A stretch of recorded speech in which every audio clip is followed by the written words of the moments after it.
이사야서 강해 시작하겠습니다.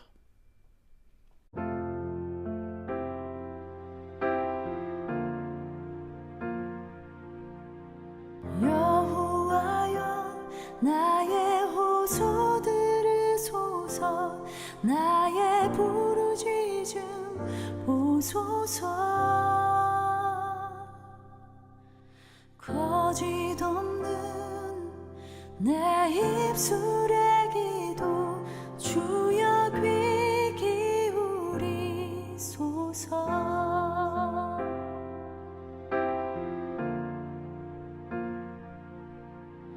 여호와여, 나의 호소 들으소서. 나의 부르짖음 보소서. 거짓 없는 내 입술의 기도 주여 귀 기울이소서. 주께서 나를 판단하시며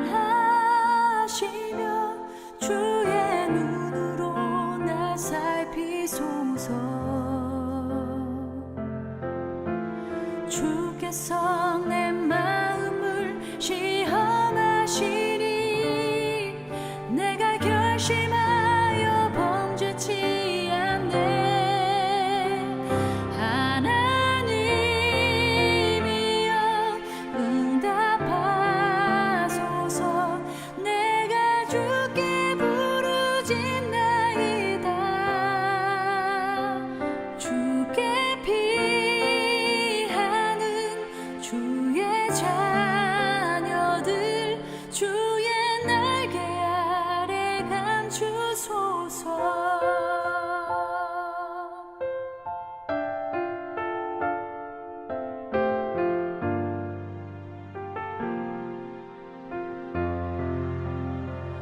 주께서 나를 판단하시며 주의 눈으로 날 살피소서.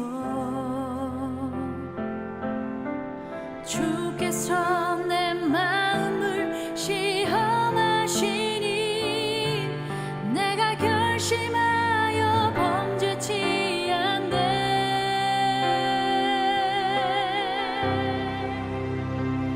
하나님이여 응답하소서.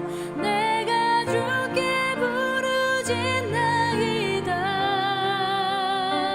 주께 피하는 주의 자녀들 주의 날개 아래 감추소서.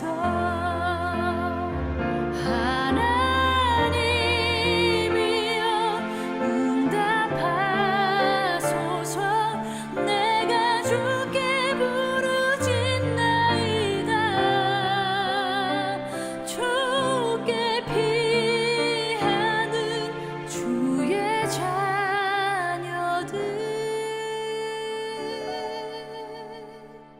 주의 날개 아래 감추소서.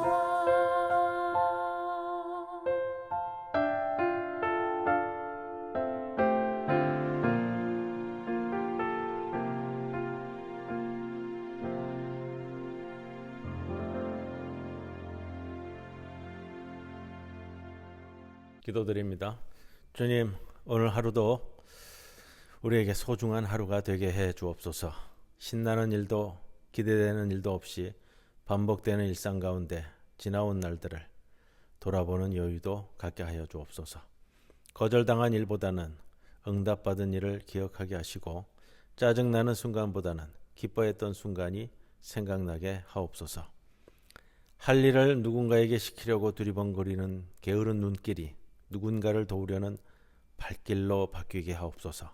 하지도 않은 일을 자랑하는 허풍보다는 해놓은 일마저 조심스럽게 숨겨놓을 줄 아는 겸허한 사람이 되게 해 주옵소서. 예수님의 이름으로 기도합니다. 아멘. 찬송가 466장 찬송드립니다.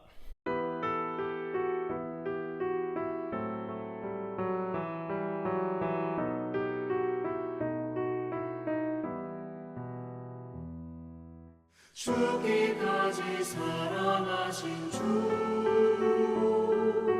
그보다 더 큰 사랑 없네.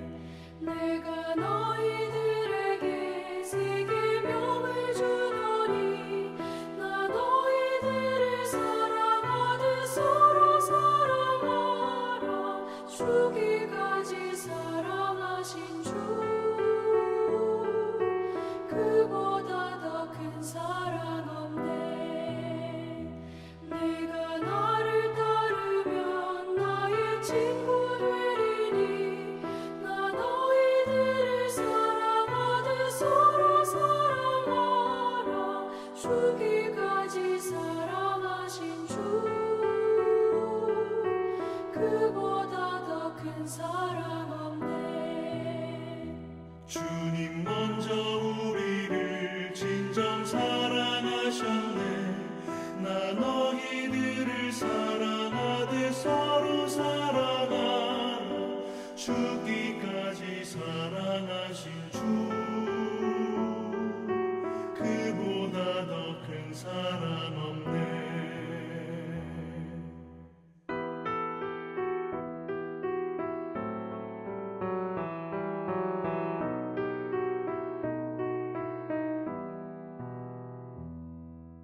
죽기까지 사랑하신 주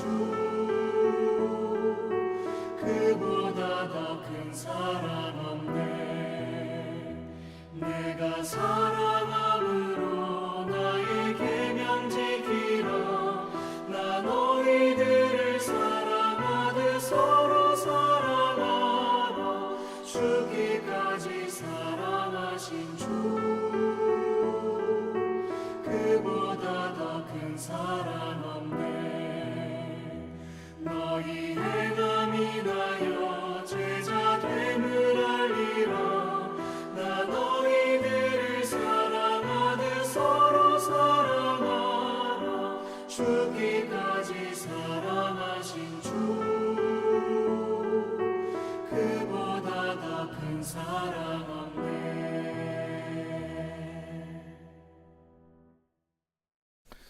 예, 오늘 본문은 이사야서 9장 1절로부터 7절까지 말씀 봉독하고 함께 말씀 나눕니다.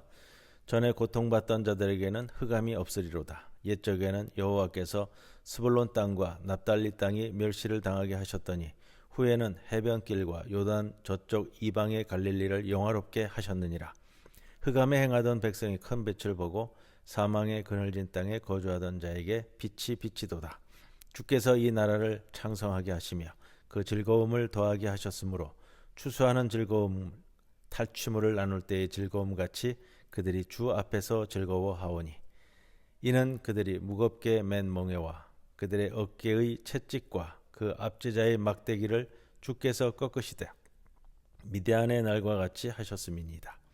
어지러이 싸우는 군인들의 신과 피 묻은 겉옷이 불에 섭같이 살라지리니 이는 한 아기가 우리에게 낳고 한 아들을 우리에게 주신 바 되었는데 그의 어깨에는 정사를 메었고 그의 이름은 기묘자라 모사라 전능하신 하나님이라 영존하시는 아버지라 평강의 왕이라 할 것임이라.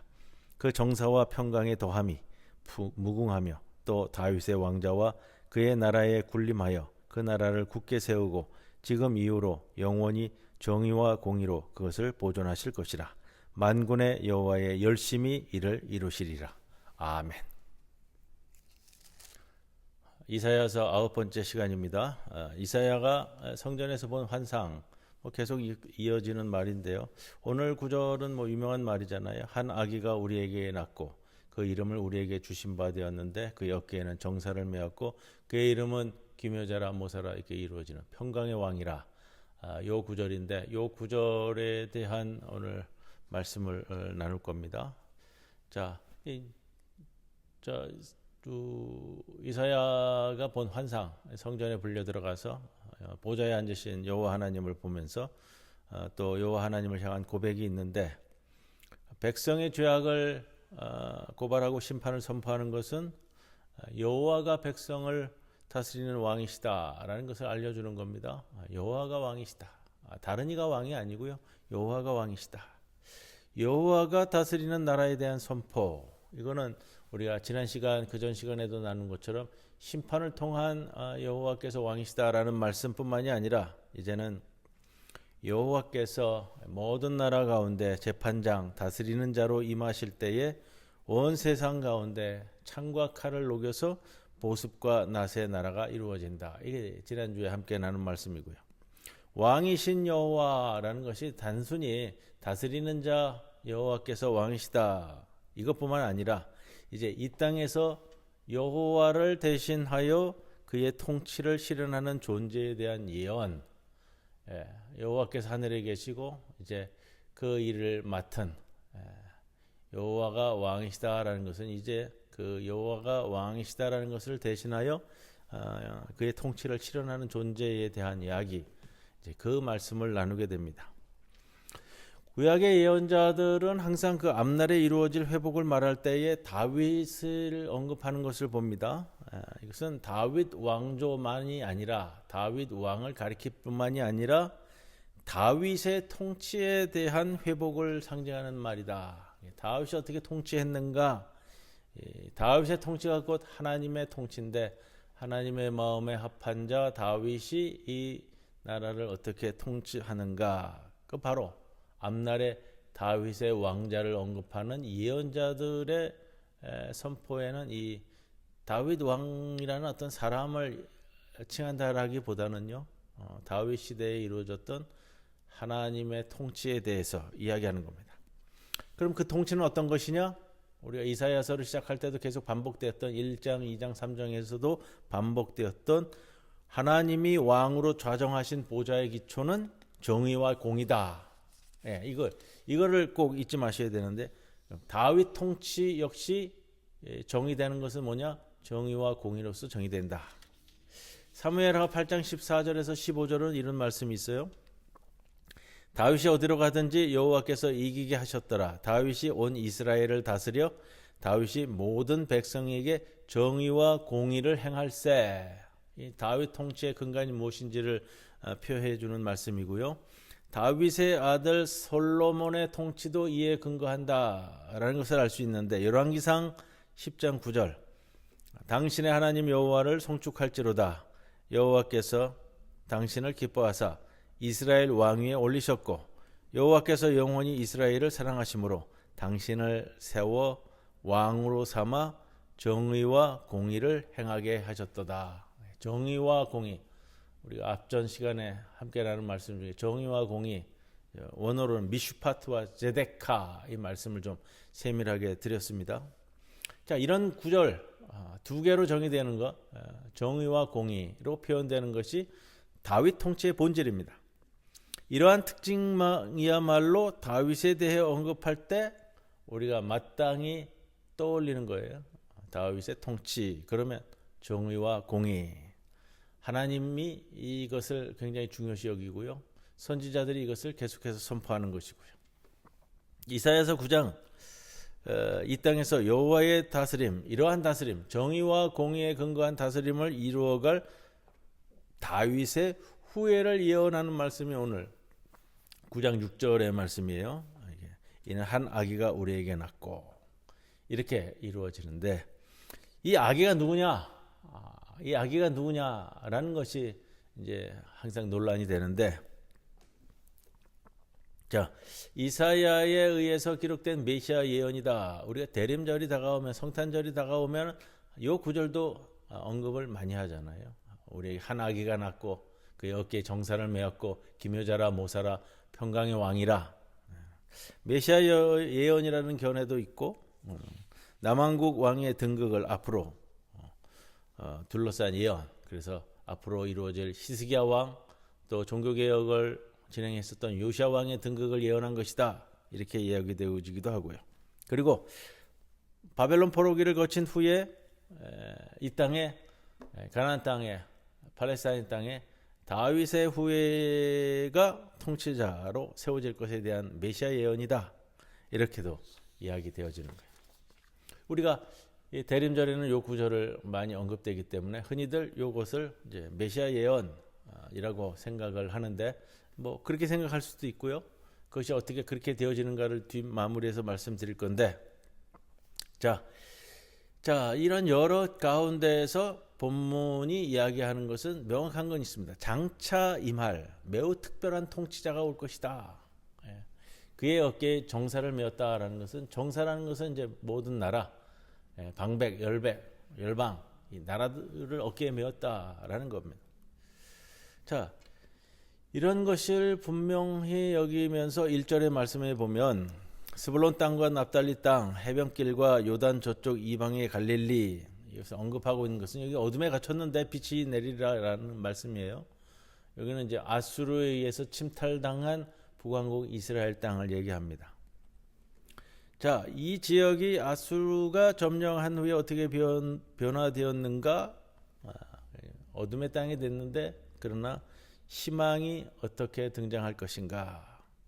여호와께서 이 지역을 어떻게 영화롭게 하시며 이곳에 거하는 이들에게 빛이 비칠 것이다 라는 언급을 통해서 새로 등장할 왕의 사역 중에 가장 중요한 것이 지금 북왕국 이스라엘이 아수르에 의해서 침탈당했는데 이 북왕국 이스라엘에 대한 회복을 1절에서도 말씀하고 있는 겁니다.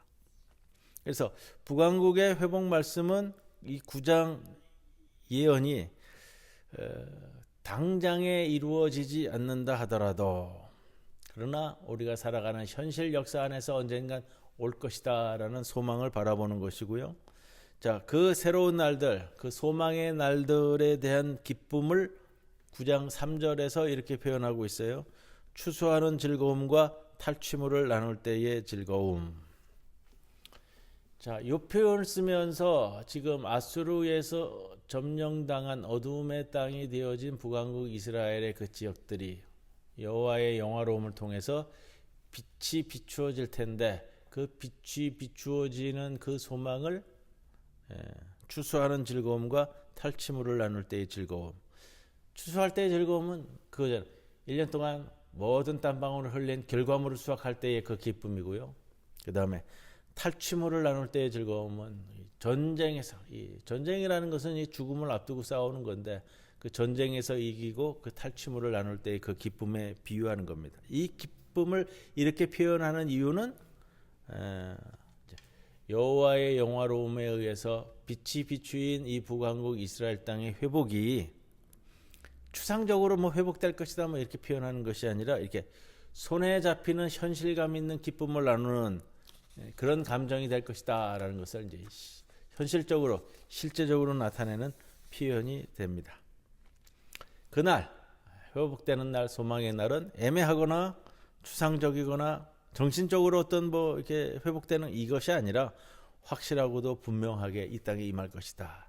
구체적인 실체로 어떻게 나타나는가 하는 것을 표현하는 것이고요. 그 시대가 후대의 히스기야 왕 시대가 되었든 후대의 요시야 왕 시대가 되었든 여하튼 간에 실제로 완벽하게 되어지지 않지만 성취되어지리라. 차츰차츰 언젠가. 자, 성취되리라 기대했지만 바로 지금 성취되지 않는다 하더라도 이 말씀을 계속해서 전하는 세대는 이 말씀이 지금 이루어지지 않는다 하더라도 그 말씀을 여기서 접거나 폐기하는 것이 아니고요. 우리 대에 이루어지지 않는다 하더라도 후대에 계속 이어지게끔 하는 것. 이게 이제 종말론적 신앙의 또 다른 면인데 이게 굉장히 중요합니다. 우리가 소망의 불빛을 잡았는데 나의 대에 이루어지지 않는다 하더라도 그 소망의 말씀을 여기서 폐기하는 것이 아니라, 접어내는 것이 아니라 다음 세대, 그 다음 세대, 그 다음 세대 또 이루어지지 않으면 그 다음 세대 이루어가는 것. 이게 이제 종말론적인 특징이기도 합니다. 자, 그 이유를 4절, 5절, 6절은 그 소망을 갖게 되는 이유에 대해서 우리에게 설명하고 있어요. 첫 번째 이유는 4절, 5절, 6절에 나오는 것처럼 지금 그들을 억누르는 몽해와 채찍과 막대기가 꺾였다.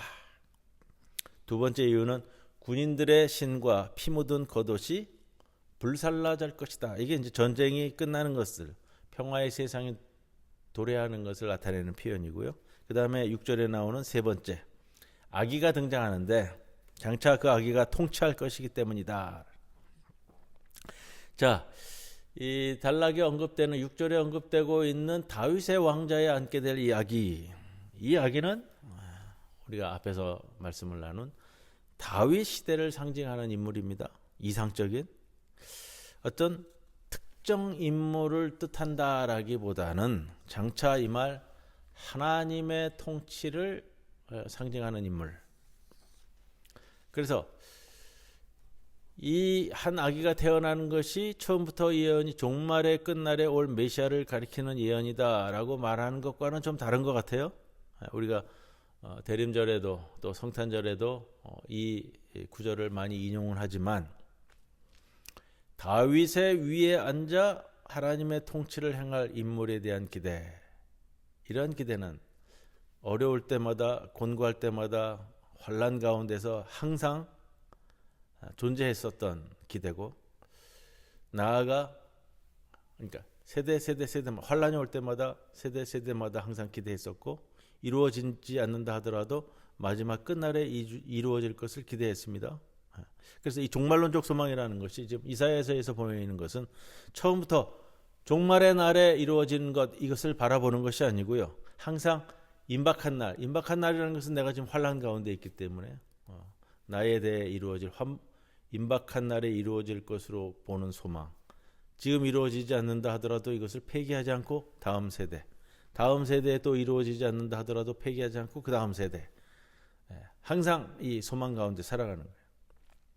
그래서 이사야의 오늘 예언은 끝날에 이루어질 일에 대한 예고가 아니라 지금 이루어지고 있고 지금 이루어져야만 할 소망에 대한 것. 이것이야말로 앞날의 소망을 두고 살아가는 이에 대한 이스라엘의 종말론적 신앙이다, 이거고요. 우리에게도 마찬가지입니다. 우리가 하나님의 말씀을 붙들고 소망을 붙들 때에는 당장 내일, 모레 이루어지지 않는다 하더라도 언젠간 끝날에는 이루어질 것이다라는 소망을 안고 오늘도 열심히, 내일도 열심히 하루하루 그 소망을 붙잡고 살아가는 것. 현재 삶의 괴로움을 나타내는 구절들이 오늘 본문에 쭉 열거가 되잖아요. 1절에 보면 전에 고통받는 자, 멸시를 당하는 자, 흑암에 행하던 백성, 사망의 그늘진 땅에 거주하던 자, 뭐 이렇게 2절, 4절 이렇게 가면 무겁게 맨 멍에 그들의 어깨의 채찍, 그 압제자의 막대기. 5절에 가면 어지러이 싸우는 군인들의 신과 피 묻은 겉옷, 이런 표현들이요. 지금 겪고 있는 참상을 말한다면 오늘 6절, 7절에 이루어지는 이 태어날 아기에 대한 호칭들은 다가올 회복이 참으로 온전하고도 완전할 것임, 이걸 보여주는 거예요. 그래서 6절에 다시 한번 말씀을 드립니다. 한 아기가 우리에게 낳고 한 아들을 우리에게 주신 바 되었는데 그의 어깨에는 정사를 메었고 그의 이름은 기묘자라 모사라 전능하신 하나님이라 영존하시는 아버지라 평강의 왕이라 할 것임이라. 그 정사와 평강의 더함이 무궁하며 또 다윗의 왕자와 그의 나라에 군림하며 그 나라를 굳게 세우고 지금 이후로 영원히 정의와 그것을 보존하실 것이라. 다윗의 왕자, 정의와 공의로 보존하고, 이 말씀이 나오는데, 자, 여기에서 이 아기를 묘사하는 이 여러 가지 표현이 있잖아요. 정사를 메었고, 어깨에는 정사를 메었고, 그 이름은 기묘자라 모사라 평강의 왕이라 쭉 나오는데, 이것이 이 아기에 대한 묘사가 이 왕이 다스릴, 이 아기로서의 왕이 다스릴 이 사회 상황을 묘사하는 거예요. 우리가 지지난주에 나눈 말씀, 이사야의 아들, 두 아들의 이름이 나오는데, 스알야습은 남은 자가 돌아온다. 마살렐 하스바스는 이제 노략이 임했다, 침략이 임했다. 이런 이름이라고 말씀을 드렸습니다만, 그 이름을 갖는 것이 이 아이를 묘사하는 것이 아니고요. 그 아들들의 이름이, 이 아들들이 이제 앞으로 성장해 가면서 그때에 이 땅에 임할 현실을 묘사하는 것이 이 이름이 갖는 의미거든요.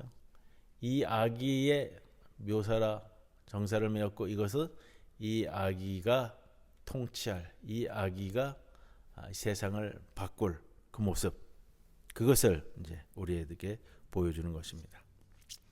그는 다윗의 후예다라고 그랬는데 다윗의 후예인 것은 핏줄로만이 다윗의 후예라는 표현이 아니고요. 다윗이 정의와 공의로 나라를 다스렸듯이 다윗의 후예 역시 이 아기 역시 정의와 공의로 그의 나라를 보존해 갈 것이다. 정의와 공의가 여호와가 통치하는 나라의 기준이기 때문에 이 나라는 인간 다윗의 후예가 아니라 여호와의 통치를 대신하는 나라 될 것이다. 이겁니다. 여호와의 통치를 대신하는 나라. 그런데 그것이 어떻게 이루어질 것이냐? 이게 7절 마지막에 있는 거예요. 7절 마지막 구절은 우리가 꼭 기억을 하셔야 되는데 이 모든 것을 가능하게 하는 거 7절에 그 나라를 굳게 세우고 지금 이후로 영원히 정의와 공의로 그것을 보존하실 것이라. 그리고 마지막 구절이 만군의 여호와의 열심히 이를 이루시리라. 여호와의 열심히 이것을 이루신다 했어요. 인간의 노력이 아니고요. 여호와께서 일하셔서 여호와께서 열심히 일하시는 그 열심히 이것을 이룬다라는 겁니다. 이사야서에서 이 다윗 왕에 대한 강조는 인간 왕의 나라에 대한 강조가 아니고요. 참되신 왕이신 하나님께 순종하며 이루어지는 세상을 가리킵니다. 자, 이렇게 이사야서에서 메시아를 언급하는 본문들 지난주에도 나누었던 말씀이고요. 오늘도 나누어지는 말씀. 이 본문이 예수 그리스도를 가리킨다, 메시아를 가리킨다라고 상식적으로 받아들여지는데, 자, 그러나 이 본문이 예수를 가리키는 근본적인 까닭은, 자, 예수 그리스도를 통해서 이 본문에서 선포하는 세상, 평화의 왕의 세상, 정의와 공의의 세상이 되는 것이 예수를 통해 성취되고 이루어지기 때문입니다. 그래서 이 예언이, 이 아기가 과연 예수 그리스도를 이야기하는 것이 맞느냐 안 맞느냐, 이것보다도 더 중요한 것은 오늘 본문이 계시하고 있는 이러한 세상이 이루어지는 그것이 바로 더 중요하다. 구약의 예언을 성급하게 예수께 그냥 이렇게 직접적으로 귀결시키는 것보다는 구약 예언이 그려내고 있는 이 땅의 세상이 어떨 것인가, 그걸 이해하고 파악하는 것이 훨씬 중요하고요. 예수 그리스도는 구약의 글자 한 구절 한 구절 그것을 성취하신 분이 아니라 오히려 구약이 그려내고 있고 구약이 꿈꾸는, 그리고 이사야 선지자가 선포한 그 예언의 말씀을 이 세상에서 현실로 이루신 분이 예수 그리스도다. 그런 의미에서 이 이야기가 예수 그리스도 메시아를 뜻한다. 이렇게 이해하고 받아들이는 것이 오히려 좀 또 맞는 접근이라 이렇게 생각이 됩니다. 평강의 왕 이 아기 예수, 이런 표현들이 이제 이사야서에서 반복이 되어지는데 가장 이제 대표적으로 또 나올 대목이 이제 여호와의 종이라는 표현이에요. 여호와의 종. 여호와의 종에 대한 것은 우리 다음 시간에 말씀 이어서 가도록 하겠습니다. 찬송가 467장 함께 찬송 드립니다.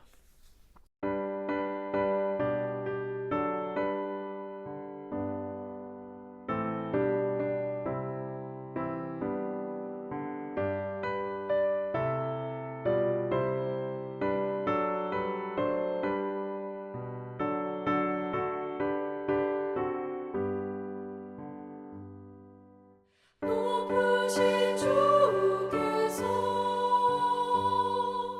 낮아지시는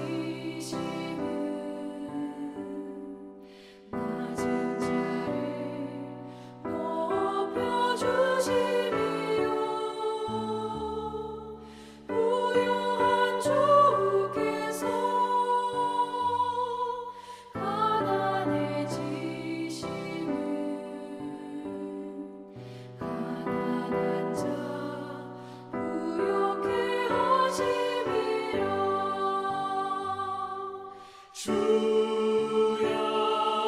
이 몸이 무슨 말씀 드리리까 나의 작은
주여 이 몸이 무슨 말씀드리리까 나의 작은 옥합을 주님께 드립니다.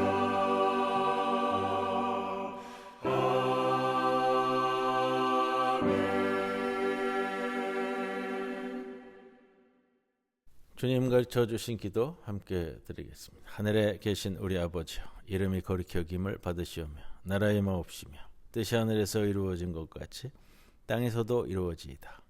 오늘 우리에게 일용할 양식을 주시옵고 우리가 우리에게 죄 지은 자를 사하여 준 것 같이 우리 죄를 사하여 주시옵고 우리를 시험에 들게 하지 마시옵고 다만 악에서 구하시옵소서. 나라와 권세와 영광이 아버지께 영원히 있사옵나이다. 아멘.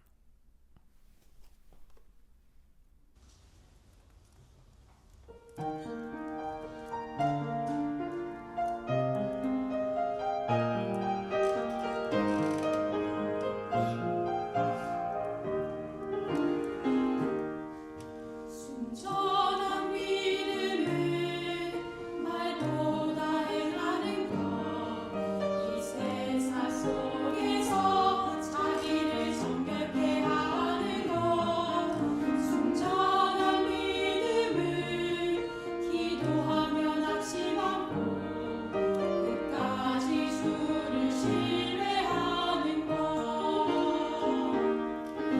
순전한 믿음은 십자가 복음 받고 하나님 내 맘에 살아계심을 믿는 것 순전한 믿음은 주 나를 부르실 때 영원한 천국 있을 믿는 것 순전한 믿음을 가진 자 세상 풍파가 와도 두렵지 않으리 순전한 믿음을 가진 자주 하나님의 동역자로 영광스러운 멸류관수리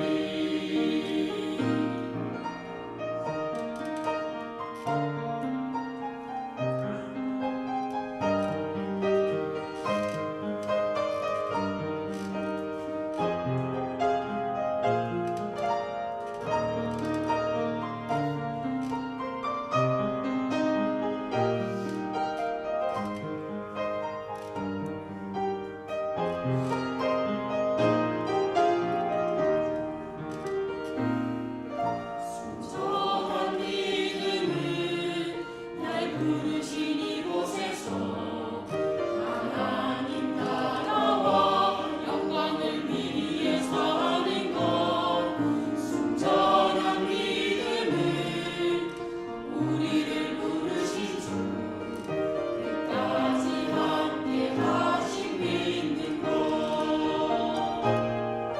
순전한 믿음을 가진 자 세상 풍파가 나와도 두렵지 않으리 순전한 믿음을 가진 자주 하나님의 동역자로 영광스러운 멸류관수리 순전한 믿음을 가진 자 순전한 믿음을 가진 자 세상 풍파가 나와도 두렵지 않으리 순전한 믿음을 가진 자주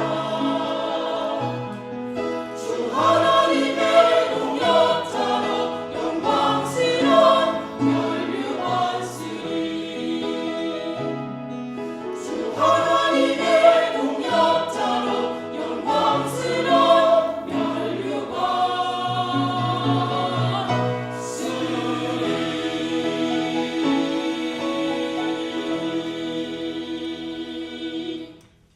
아멘. 감사합니다.